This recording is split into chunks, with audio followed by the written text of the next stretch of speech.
오늘 첫째 독서와 복음의 나백을 주는 사람들의 이야기가 나왔습니다. 나백은 문득병이라고 하죠. 지금은 많이 상황이 좋아졌습니다. 그동안 그 문화 사업을 전개하고 또 꾸며낸 사람들의 덕분으로 우리나라에서는 거의 이제는 병에 걸린 사람들을 찾아볼 수가 없게 되었습니다. 저런 나무도 소록도라는 아주 예쁘지만 인기가 없었거든요. 섬에 나병 환자들을 격리해가지고 거의 한 세대 동안 치료를 하고 또 신앙생활을 돕기도 했었습니다. 이 나병이라는 병은 다른 병들보다도 사람의 용모를 흉측하게 일그러뜨리기 때문에 같이 살 수가 없는 병입니다. 보셨어요? 보셨어요? 눈썹도 빠지고요. 손톱이랑 발톱도 이렇게 나오고 그것도 모자라갖고 손끝 발끝이 이렇게 썩어 문드러지면 자꾸 잘리게 되고 없어지기도 하고.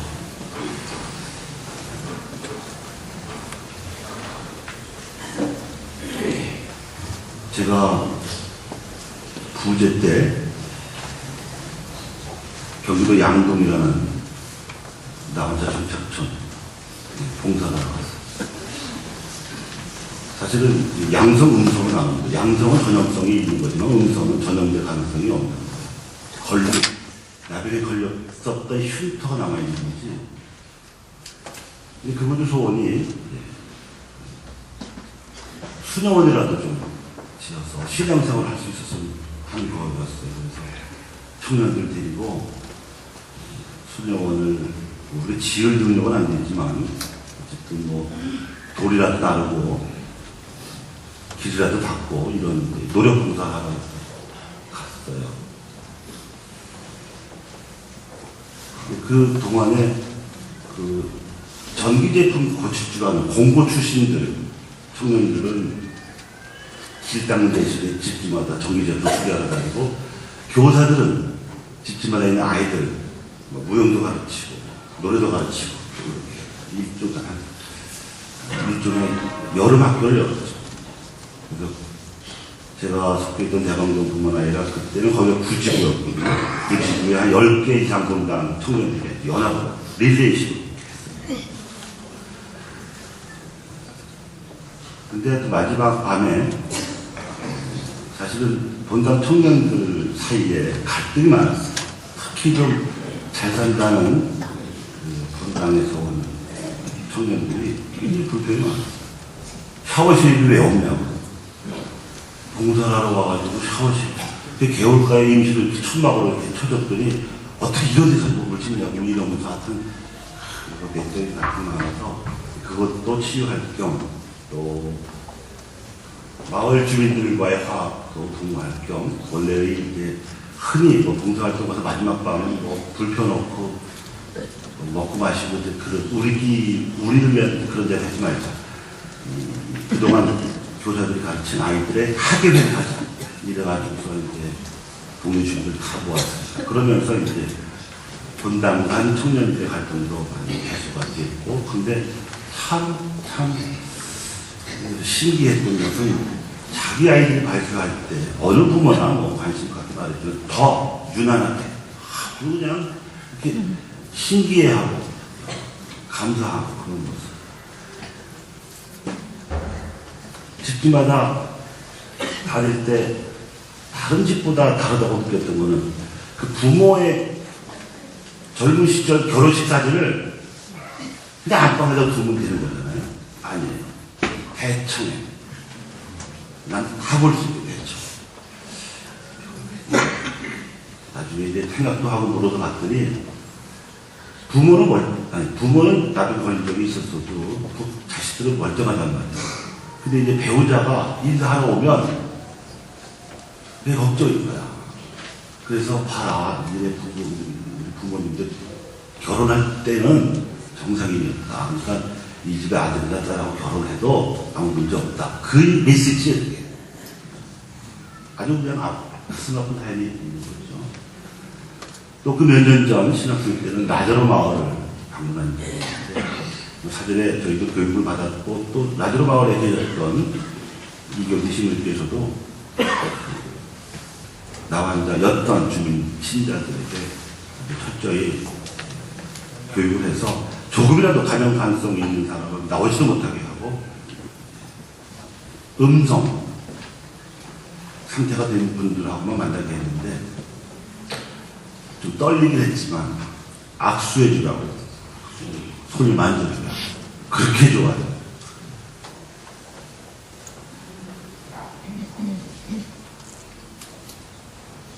오늘은 시리아에 전쟁 난민 헌금을 해야 하는 상황이지만, 구약시대에는 시리아가 군사 강국이었습니다. 그 군사 강국 시리아의 나만 장군이 그 흉한 나병에 걸려가지고 보잘것없는 약소국의 예언자였던 엘리사에게 나병을 치유받았습니다. 그리고 선물까지 주면서 겸손하게 감사의 인사를 했습니다. 그런데 예수님께로부터 치유받은 나병 환자 아홉은 너무 좋아가지고 정신이 없어서 그랬는지 인사도 없이 가버렸지만, 유독 사마리아 사람 하나는 자기 병이 나은 거니서 하나님께 찬양을 드리면서 예수님께서 발 앞에 엎드려 감사를 드렸습니다. 에베소 감옥에 갇혀 있으면서도 디모데오를 걱정하는 사도 바울은 이미 부활을 살고 있다는 확신으로 데살로니가 신자들에게 모든 일에 감사하십시오. 이것이 그리스도 예수님 안에서 살아가는 사람들에게 바라시는 하나님의 뜻입니다. 나병같이 흉한 병에 걸린 사람이 간절히 낫기를 바라지 않을 수가 없는 그런 병이 나왔을 때도 감사해야 하지만, 모든 일에 감사해야 하는 이유는 무엇이겠습니까? 걸려서 나병에서 치유를 받으면 감사하겠죠. 그 중에도 9번 안 했지만 어쨌든 한 사람은 했잖아요. 나병에 걸렸을 때도 감사할 수 있을까요?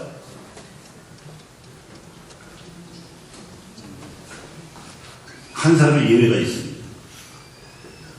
하와이의 한 작은 섬에서 나병 환자를 위해서 헌신했던 다니안 신부.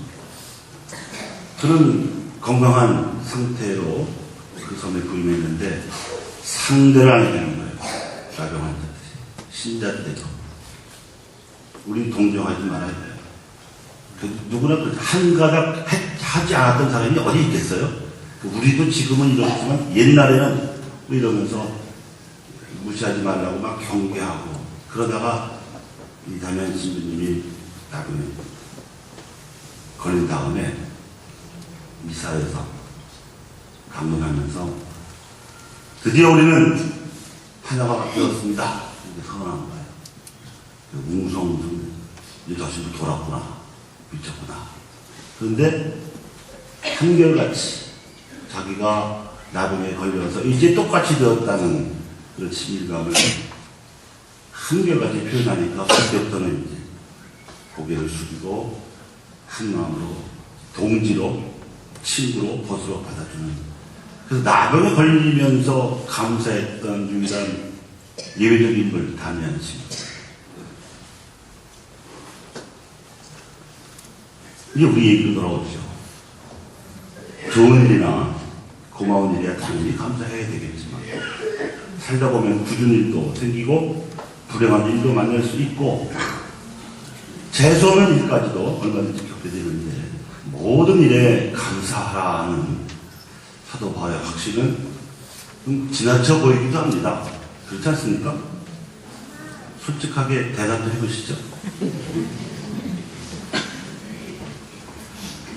사도 바울은 한술 더 뜹니다. 항상 기뻐하라고, 언제든지 기도하라고 권고합니다.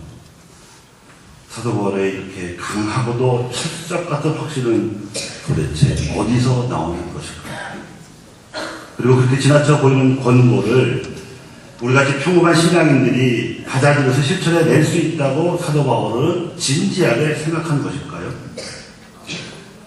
좋은 일에는 얼마든지 웃으면서 감사의 기도를 돌릴 수 있겠지만 그 반대로 굳은 일이라면 원망하고 불평하게 된 우리들에게 모든 일에 감사하는 것이 가능할 거라고 정말 믿은 걸까요?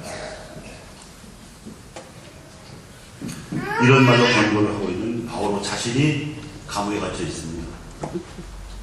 우상 숭배자들을 비판했다는 이유로 억울하게 갇혀 있습니다. 3년간의 에페소 선발중 기간 중에 무려 2년 반 동안 손발이 묶여 있었습니다. 에게가 바라보고 있는 차가운 에페소의 돌 감옥에서 갇혀 있었습니다. 그런데도 갇혀있는 저들을 비관하거나 불평하지 않고 구구절절한 어조로 티모테에게 말합니다. 사랑하는 그대여, 예수 그리스도를 기억하시오. 그분께서는 다윗의 후손으로 죽은 이들 가운데서 되살아나셨습니다. 이것이 나의 복음입니다. 이 복음을 위하여 나는 죄인처럼 감옥에 갇히는 고통까지 겪고 있습니다. 그러나 하느님의 말씀은 감옥에 갇혀있지 않습니다. 하느님의 말씀은, 다시 말해서 예수님은 감옥에 갇혀있지 않습니다.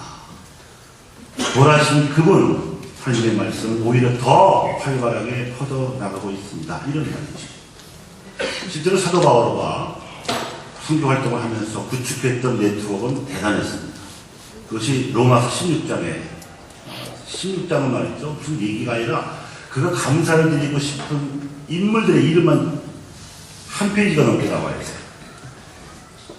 그가 도움을 받았던 사람도 있고 도움을 줬던 사람도 있고 세워준 사람도 있고, 이 방대한 네트워크가 사도 바울을 중심으로 해서 소아시아 지역, 데살로니가 지역, 고린도 지역, 하여튼 에게를 중심으로 해가지고서 지금으로 말하면 네트워킹이 되었었는데, 사도 바울과 감옥에 갇혀서 아무 활동을 못하게 되었기 때문에 그들이 더 활발하게 더 움직였고, 그런 소식은 다 감옥에 있었지만 사도 바울이 전해주면서 필요할 때마다 편지를 썼었어요. 그래서 감옥에서 쓴 편지는 5통이죠. 고린도 전서하고 필레몬서하고 갈라디아서하고 콜로새서하고.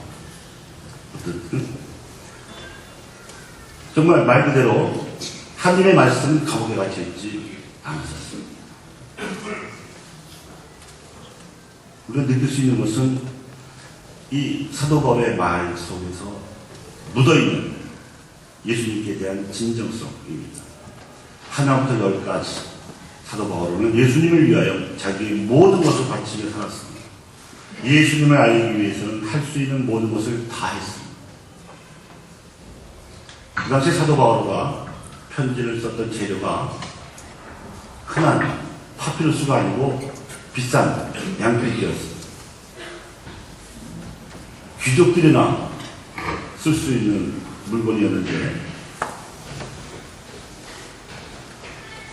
굉장히 궁핍한 생활을 했으면 틀림없는 사도 바울가 편지를 쓰기 위해서는, 복음을 전하기 위해서는 아낌없이 투자를 했습니다.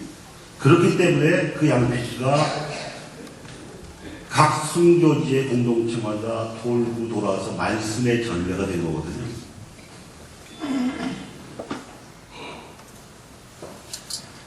자기 기준으로 보면 항상 기쁘거나 늘 감사 드릴 수 있는 사람이 누가 있겠습니까? 자기의 이익이나 감정은 늘 오르내리기 나름입니다. 날씨처럼 말이죠. 추울 때가 있으면 더울 때가 있고, 맑은 날씨가 있으면 궂은 날씨도 있고, 해가 쨍쨍 내릴 때가 있으면 바람 불고 비 오는 날이 있는 것처럼 이익이나 감정은 변합니다. 한결 같을 수가 없습니다. 하지만 하느님을 기준으로 삼으면 다릅니다. 더구나 하느님께서 세상에 보내시어 고난을 당하게 하시고 인류 구원을 위한 자발적 순환을 당하신 예수님을 기준으로 삼으면 다를 수밖에 없습니다. 태양계에 속한 별들이 태양을 중심으로 해서 돌고 태양계를 포함한 은하계 별들이 북극성을 중심으로 해서 돌듯이 하나님께서 창조하신 이 세상은 예수님을 중심으로 돕니다. 그분의 강생, 그분의 순환, 그분의 부활, 그분의 승천, 그리고 그분의 심판까지, 이것이 세상이 도는 중심축입니다. 그래서 우리가 믿어야 할 교리인 것이죠. 그러니 우리가 고난을 당해서 도저히 인간적으로는 기쁘지도 감사드리기도 어려운 경우라도 예수님을 기준으로 해서 보면 달라지는 겁니다. 어떻게 달라지느냐? 우리가 어려움을 당해서 슬플지라도 그 슬픔 때문에 억울하게 고난을 당하신 예수님을 조금이라도 더 이해할 수 있고 조금이라도 더 가까워질 수 있다면, 게다가 나처럼 억울하게 당한 이들의 아픔까지 비로소 이해할 수 있게 되었다면 이것은 어마어마한, 그 슬픔이 없었더라면 도저히 깨달을 수 없던 어마어마한 은총입니다. 자기 자신의 십자가를 통해서 예수님의 십자가를 이해하고 알아듣고 따라갈 수 있다면 그는 이미 그리스도인으로서 새로 태어난 생이랑 마찬가지입니다. 하나님 나라에 올라가는 사다리는 십자가뿐이기 때문입니다. 그래서 사도 바울은 아무리 어려워도 스스로 기뻐하며 감수할 수 있었고 신자들에게도 그렇게 하라고 진심으로 권고할 수 있었습니다. 자기를 본받으라고 당당하게 말할 수 있었던 사람이 바울이었습니다. 그것은 위선이 아니고 뻥을 치는 것도 아니고 구라를 때리는 것도 아니었습니다. 실제 있는 그대로의 현실이었습니다. 오히려 예수님을 몰랐을 때에 예수 믿는 사람들 박해했던 그 씻을 수 없는 전력과 그 죄가를 씻는 은총스러운 기회로 삼았을 것이 분명합니다. 사실 바울만이 아니었죠. 사도행전의 기록에 보면 사도들이 예수님의 부활을 증언하고 다니다가 붙잡혔습니다. 매도 맞고 감옥에 갇히기도 했습니다. 그런데 사람들이 보는 눈이 무서워서 그랬는지 대사제들이 사도들을 더 이상 붙잡아두지 않고 풀어줬어요. 그랬더니 사도들이 어떤 반응을 보였냐면 예수님의 이름으로 모욕을 당한 것을 기뻐하며 감옥을 물러나갔다.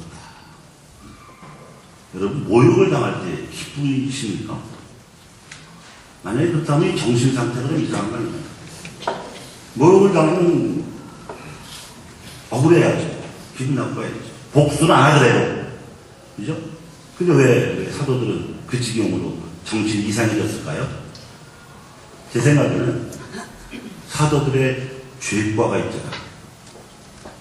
뭐 이스라엘처럼 밀고 할 건 아니지만, 군주처럼 뭐 십자가에 뭐 뼈쇼하고 소리친 것은 아니지만서도 그들은 제자로서의 도리를 못했죠.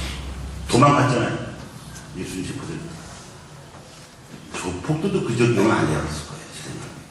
어떻게 11명에 한 명을 못 집어? 제가 그때 그 장소에 있었다면 작전을 짜서 A조 3명은 먼저 가서 피고 B조는 맞고 C조는 뭐 이렇게 작전 짜면 되죠. 목숨을 걸면 되는데 그게 싫었던 거죠. 더구나 베드로는 또 마음은 약해가지고 현장을 서성거리다가 질문 공세를 당하니까 나 모른다고 부위까지 했잖아요. 이게 얼마나 제자들로서는 무거운 짐이었겠어요.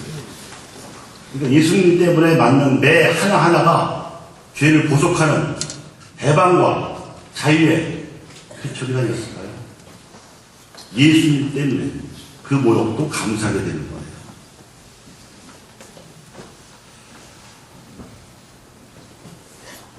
감사하는 일이 억지로 되겠습니까? 사도 바울가 성경에 썼다고 우리가 저절로 모든 일에 감사하게 되지는 않죠. 마음에서 나가야 합니다. 어떻게 우리가 예수님의 고난을, 예수님의 십자가를 절절히 깨닫고 느낄 수 있다면 모든 일에 감사할 수 있습니다. 언제나 기뻐할 수 있고요. 항상 기도할 수 있습니다. 그래서 감사하자면, 기뻐하자면, 기도하자면 예수님을 아셔야 돼요. 그분이 얼마나 절절히 우리가 구원되기를 바라셨는지, 그러기 위한 희생을 목숨까지 바쳐서 하셨는지를 아셔야 돼요. 그래서 교회는 미사를 봉헌합니다.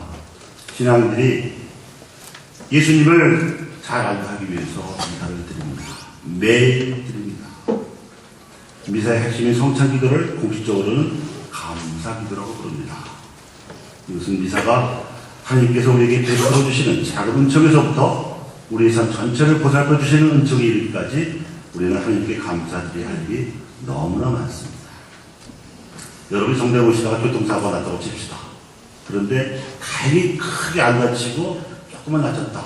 하느님 보여주셨다고 생각하시겠죠? 그렇다면 멀쩡하게 건강한 몸으로 마음 편하게 성당에 오셨으면 이건 더 큰 기적 아닌가요? 그래야 안 그래요? 하나님께서 우리를 위하여 우주를 창조하시고 지구를 만드셔서 우리에게 땅을 딛고 살아갈 수 있게 해주셨습니다. 또 바다를 만드셔서 수증기로 증발시켜서는 비가 내리게 해서 강을 가득 채우심으로써 우리가 물을 마실 수 있게 해주셨습니다. 그뿐만 아니라 산소가 적당하게 함유된 공기까지 주셔서 우리가 숨을 쉴 수 있게 해주셨습니다. 그리고 태양을 만드셔가지고 지구에 끊임없이 햇볕을 보내셔서 식물이 광합성 작용을 통해서 에너지를 받아들이게 하셨습니다. 광합성 작용으로 생겨난 에너지 덕분에 우리는 참으로 다양한 생명체들 속에서 살 수 있는 것이고 우리가 먹는 온갖 음식물이 생겨날 수 있는 것입니다. 땅을 딛지 않고 살아가시는 분 이 지 안에 계십니까? 물 안 마시고 숨 안 쉬고 햇빛 없이 살아갈 수 있는 분 계세요? 그런 별은 이 드넓은 우주에 지구밖에 없습니다. 그 귀한 것들을 하나님께서는 무상으로 주셨어요. 돈도 안 받아. 그런데 우리가 하나님께 감사를 드려야 할 가장 큰 이유는 하나님께서 우리에게 예수님을 보내주셨다는 것입니다. 예수님을 통해서 우리가 영적인 광합성을 할 수 있도록, 그래서 하나님의 힘으로, 그분의 기운으로, 그분의 에너지로 살아갈 수 있도록 해주셨습니다. 창조되기 이전에 하나님께서 뜻하셨던 대로 인간이 죄에 머물지 않고 하나님과 단절된 죄의 상태에 머물지 않고 다시 하나님과 인연을 맺어서 그분의 자녀로 그분과 함께 그분의 나라에서 살아갈 수 있도록 해주셨습니다. 그래서 우리가 서로벌의 권고대로 모든 일에 감사드려야 하는 것입니다. 아멘이시죠? 늘 기뻐할 수도 있습니다. 언제나 기도할 수도 있는 거죠. 그리고 여러분, 감사하면 기뻐할 수 있습니다. 감사하는 마음이 정말 마음에서 우러나면 행복할 수 있어요. 감사함으로써 기뻐하고 행복하게 사는 것, 이것이 그리스도 예수님 안에서 살아가는 우리에게 바라시는 하나님의 뜻입니다.